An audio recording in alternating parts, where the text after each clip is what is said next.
I learned to read before I learned to speak. Not literally, I spoke at the normal age, asked for juice, pointed at dogs, performed the basic transactions of childhood. But I didn't learn to really speak, until I learned to read. Until I found that words on a page could carry what my mouth could not. That sentences could be built carefully, revised, perfected in ways that conversation never allowed. That a voice on paper was safer than a voice in air, more permanent, more controlled, more mine. I became a literature professor because I believed in the power of narrative, that stories shape reality, that the way we tell something determines what it means, that a woman who controls her own story controls her own existence. I was wrong about that last part. I controlled my story for 15 years, and it didn't save me from anything. It just gave me the illusion of power while the real power was elsewhere, in the hands of a man who understood narrative better than I did, who used my love of story to trap me inside when he wrote. My name is Sloan Mercer. I'm 38. I teach literature at a public university in Ohio, which means I spend my days explaining why words matter, why context matters, why the difference between consent and acquiescence is the difference between a love story and a horror story. I am good at my job. I am, in the estimation of my students, the kind of professor who makes them feel seen without making them feel exposed. I was not always this person. I was once a girl who mistook exposure for intimacy, who confused being seen with being known, who believed that a man who read her writing really read her. I was 18 when I met Victor Hale. He was 4 to 5, the kind of professor who wore tweed without irony, who quoted Foucault in casual conversation, who made literary theory feel like a secret language that only the initiated could speak.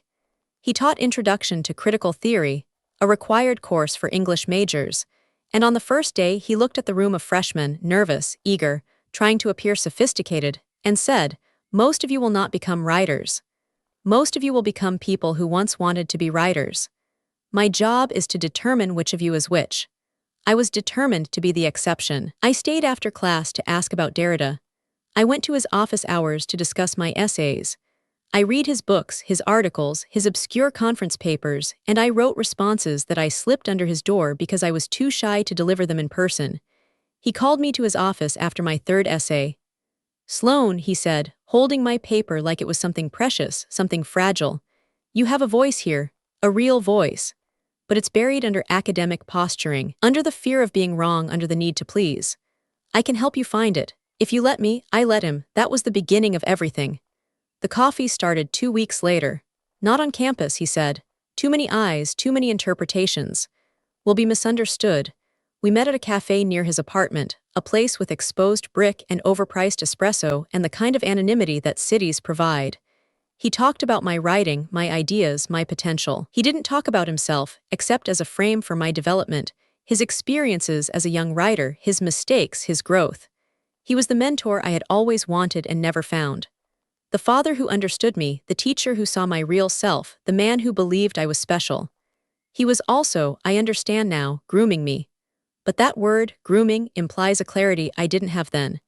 It implies that I knew what was happening and chose to participate, that I was a passive object being prepared for use. I wasn't passive. I was active, eager, complicit in my own preparation. I wanted his attention, his approval, his time. I wanted to be the student he remembered, the voice he championed, the exception to his rule about who would become a writer. The first time he touched me, my hand across the cafe table, holding it while he explained why my latest essay had failed, I felt seen. The first time he kissed me in his office, after hours, the door locked against the cleaning staff, I felt chosen. The first time we had sex in his apartment on a Saturday afternoon, his wife at a conference, I felt initiated. This is what writers do, I told myself. This is how art is made. This is the education I came for, he told me the same. The great writers, Woolf, Plath, de Beauvoir, they all had relationships with their mentors. The body and the mind are not separate. To write about desire, you must understand desire. To write about power, you must experience it. I experienced it. I wrote about it. I produced essays that were praised, that were published in undergraduate journals, that were cited by other students as models of mature critical voice. I was succeeding. I was becoming the writer I wanted to be. The fact that my success was measured in Victor's approval, that my publication depended on his recommendation, that my mature voice was indistinguishable from his preferences, these were features, not bugs. This was how mentorship worked. This was how art was made. I was 19. I was in love, or what I called love, which was really gratitude mixed with fear mixed with the desperate need to be special. I didn't know that Victor had done this before, that there were other students, other mature voices, other Saturday afternoons. I didn't know that his wife knew or suspected, or had made her own peace with his pedagogical methods. I didn't know that the department chair had received complaints, that the dean had reviewed files, that the university had decided that Victor's publications were worth more than his students' safety. I knew only what Victor told me. And what he told me, most importantly, was that I could not tell anyone. That our relationship was misunderstood by the world. That people would see exploitation where there was education. That my career would be destroyed if I spoke. He showed me an email, my email, a response to a question he'd asked about a text, edited to remove the question and leave only the response. That looked, in isolation, like a sexual proposition. If you accuse me, he said, I will show this. I will show your pursuit, your desire, your instability. I will show them the student who couldn't handle rejection, who invented abuse to destroy a man who tried to help her. I believed him. I was 19 and he was 4 to 5 and he had been doing this for 20 years. He knew the system better than I did. He knew that the system was designed to protect him. I stayed for 2 years. I stayed because leaving felt like failure, like admitting that my education was abuse, like becoming the unstable student he described.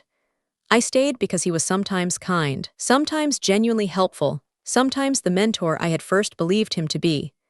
I stayed because the alternative, silence, obscurity, the end of the writing life I had dreamed of felt worse than the continuation of what I had normalized. I left when I was 21. Not because I finally recognized the abuse. I didn't, not fully, not then. I left because Victor found a new student, a younger student, a voice that needed his mentorship, and I watched him begin the same performance with her that he had begun with me. I watched her eyes light up with the same recognition I had felt. I watched her stay after class, go to his office, disappear into the pattern I now saw with terrible clarity. I transferred to another university. I finished my degree in silence.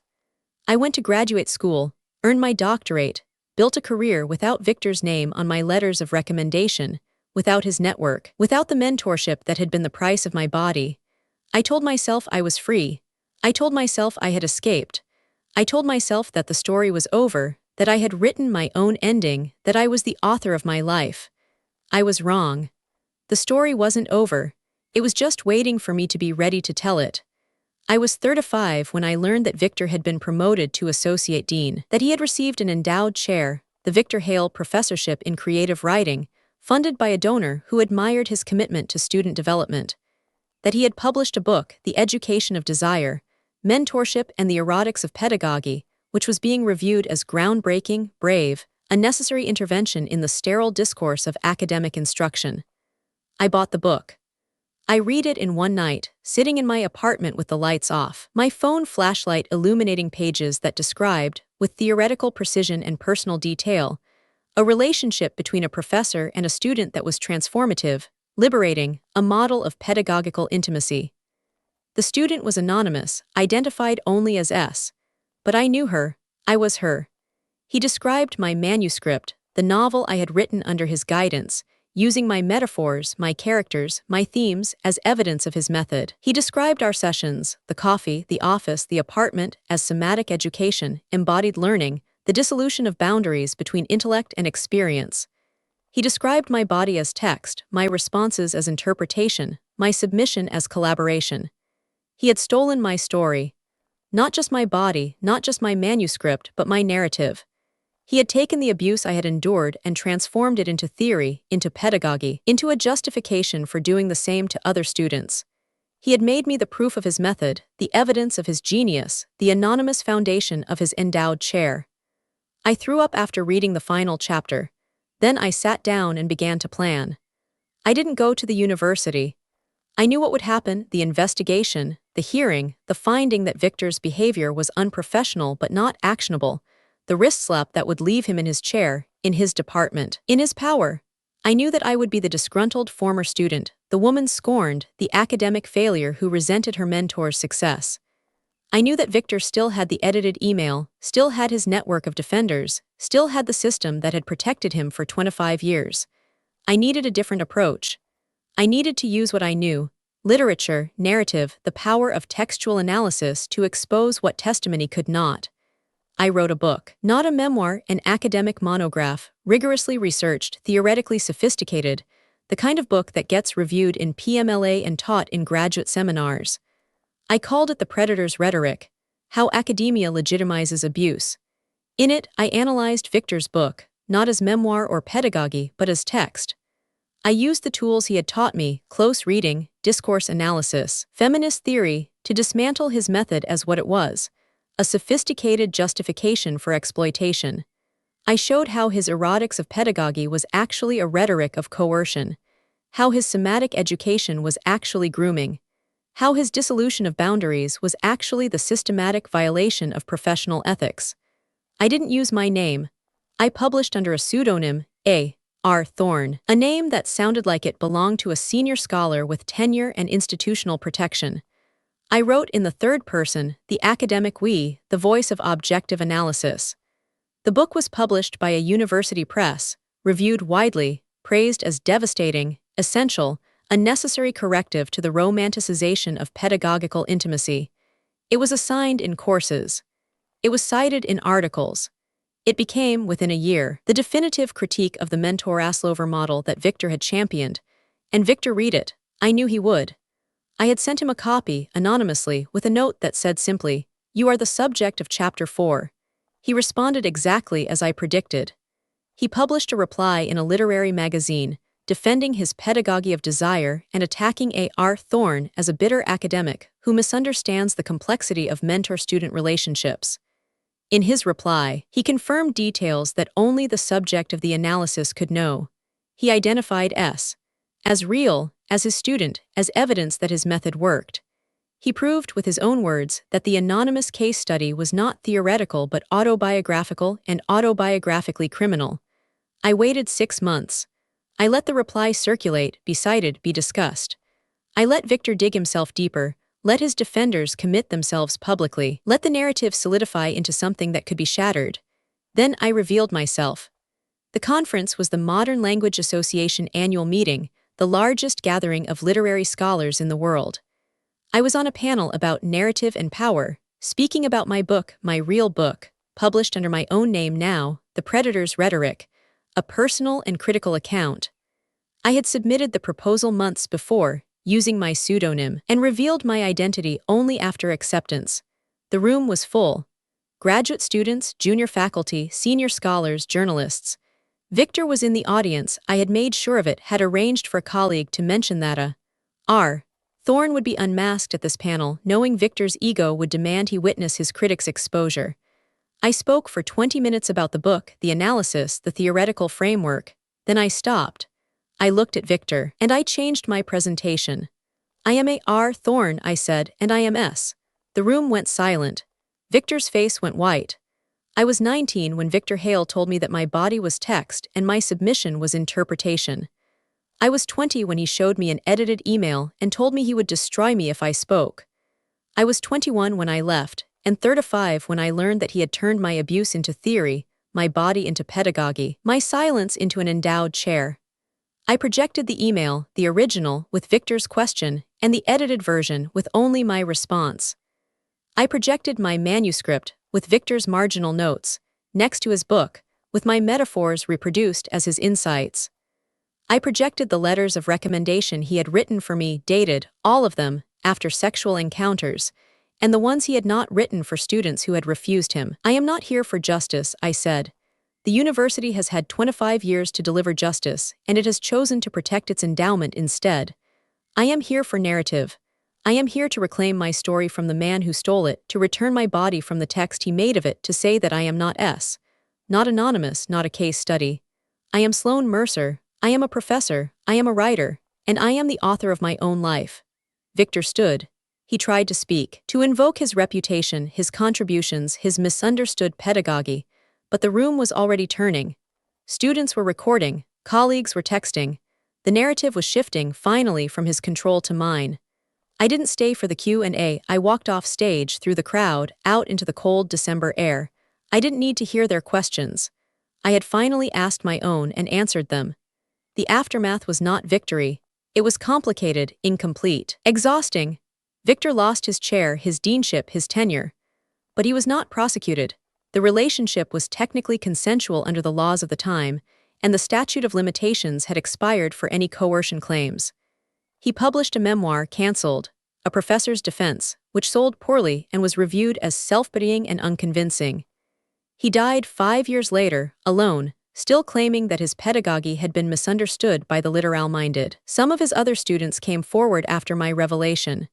Not all, some still believed their relationships were special, some still defended him, some were too damaged to speak.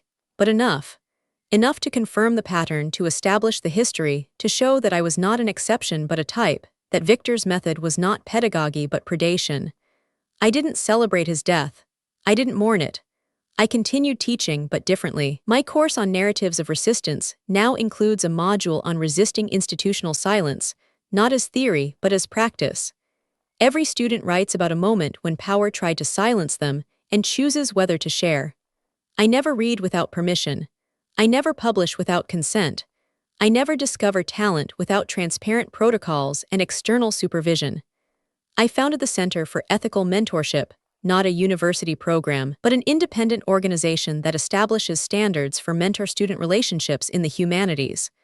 We call it the author's voice, a term from literary theory that means genuine authorship, narrative ownership, the right to tell your own story.